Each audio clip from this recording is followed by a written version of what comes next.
Good morning, students. Today we will start chapter 3rd of Civics, the Parliament of India. Elections are the means through which citizens express their opinion. कि election वे साधन हैं जिनके माध्यम से citizen अपनी राय व्यक्त करता है। इस चैप्टर में हम इलेक्शंस के बारे में बात करेंगे कि इलेक्शंस कैसे होते हैं, कौन इसमें कैंडिडेट्स खड़े होते हैं और वो कैसे जीतते हैं, कैसे उम्मीदवार होते हैं, उनके कैसे कैंडिडेट्स होते हैं, उन सब के बारे में हम पढ़ेंगे। They are not merely a routine political exercise, but the necessary representation of what a democracy stands for, that is people right to rule themselves. वे केवल एक रूटीन पॉलिटिकल एक्सरसाइज नहीं है, बल्कि एक लोकतंत्र के लिए, डेमोक्रेसी के लिए क्या आवश्यक है, इसका आवश्यक प्रतिनिधित्व है। दैट इज़ वह लोगों पर शासन करने का अधिकार रखता है, शासन राइट करने का अधिकार रखता है। Election commissions of India, an independent body responsible for conducting free and fair elections and declaring result. Bharat का चुनाव आयोग फ्री एंड फेयर इलेक्शंस कराने और रिजल्ट डिक्लेयर करने के लिए एक इंडिपेंडेंट बॉडी रिस्पॉन्सिबल है। Gives election symbols to political parties and other independent candidates. किसमें क्या होते हैं, जो इलेक्शंस होते हैं पॉलिटिकल पार्टीज़ को क्या अलग अलग सिंबल दिए जाते हैं, कि उनको चिन्ह दिए जाते हैं जिसके अकॉर्डिंग वो अपने वोट में खड़े हो सकते हैं। जैसे आपको पता ही है कि कोई कमल का फूल रखता है, कोई ट्रैक्टर का हो गया, उनके अलावा क्या रखते हैं कि सिंबल रखते हैं कि इस सिंबल को दे के आप इसमें मतलब कि हमको जिता सकते हैं, इस सिंबल को वोट दीजिए। Political parties, association of people who share common goals and viewpoints. Common goals और व्यू पॉइंट्स को शेयर करने वाले लोगों का एसोसिएशन। कैंडिडेट्स को टिकट देकर चुनाव लड़ना। नेशनल और स्टेट पार्टी के रूप में कैटेगरीज।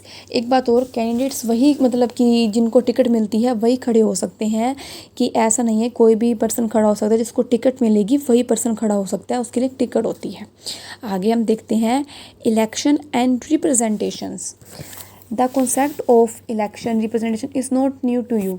जो इलेक्शन एंड रिप्रेजेंटेशन का कॉन्सेप्ट है वो आपके न्यू नहीं है, वो आप पहले अर्लियर क्लासेस में पढ़ चुके हैं।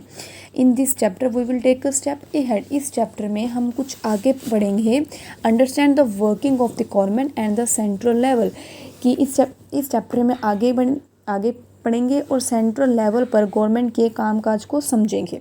अब इसको आप साथ अपनी बुक में इसको अच्छे से देखिए, साथ साथ मैं आपको इसको एक्सप्लेन करती हूँ। लेकिन इससे पहले कि हम सेंट्रल गवर्नमेंट के लिए इलेक्शन प्रोसीजर को ब्रीफ में समझें, लोकसभा इलेक्शन के लिए देश को डिफरेंट कॉन्स्टिट्यूंसी क्षेत्र में डिवाइड किया गया है। डिफरेंट पॉलिटिकल पार्टीज़ के कैंडिडेट्स होते हैं उम्मीदवार, और डिफरेंट पॉलिटिकल पार्टीज़ के इंडिपेंडेंट कैंडिडेट्स इलेक्शन में एक दूसरे के कम्पिटिट होते हैं, मतलब एक दूसरे के मुकाबले में होते हैं, कम्पिटिट होते हैं।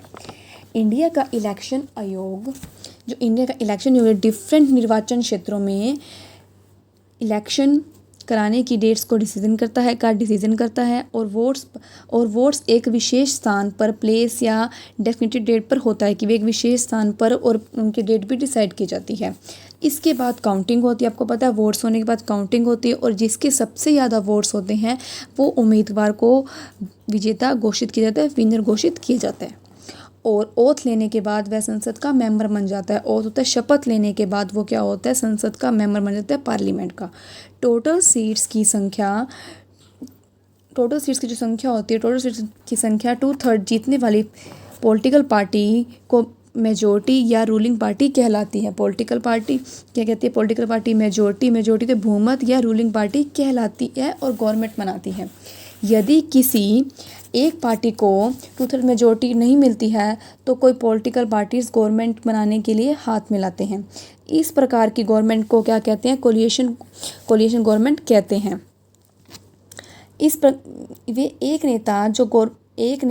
वे एक नेता को गवर्नमेंट का प्रमुख बनाने के लिए एग्री होते हैं, जिसे इंडिया के प्रेसिडेंट द्वारा पीएम के रूप में अपॉइंट किया जाता है।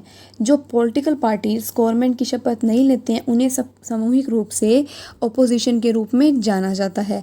लेकिन ये चुने हुए रिप्रेजेंटेटिव्स क्या करते हैं, but what to these elected representatives, कि वो चुने हुए जो होते हैं, लेकिन ये चुने हुए रिप्रेजेंटेटिव्स क्या करते हैं, what is the role of the parliament in the democracy, लोकतंत्र में संसद की भूमिका क्या है। लेट अस अंडरस्टैंड दिस, आगे हम इसको समझते हैं कि इसमें क्या है।